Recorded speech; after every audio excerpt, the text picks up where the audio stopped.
तुम जिसे विवाह कहते हो, मैं उसे आत्महत्या कहता हूं। एक जीते जागते व्यक्ति का एक संस्था बन जाना, एक पति बन जाना, एक पत्नी बन जाना, ये जीवन नहीं है, ये जीवन का अभिनय है।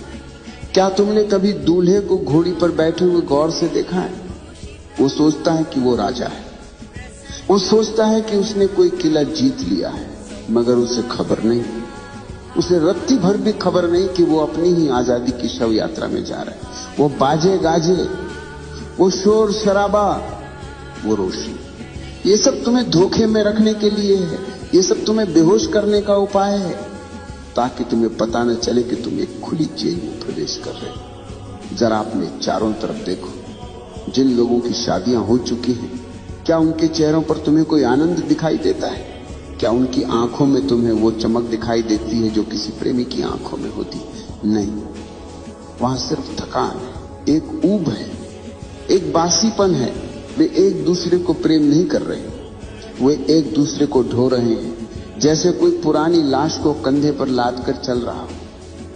और मजे की बात यह है कि वे मुस्कुराने का नाटक भी कर रहे हैं। तुम मुझसे पूछते हो कि शादियां असफल क्यों हो जाती?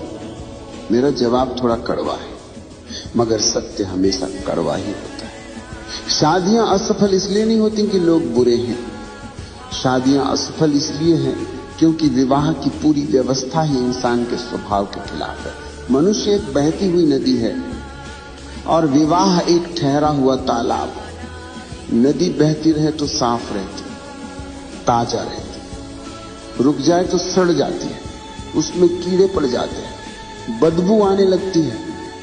आज हर घर से वही बदबू आ रही, कलह की, संघर्ष की, घुटन की।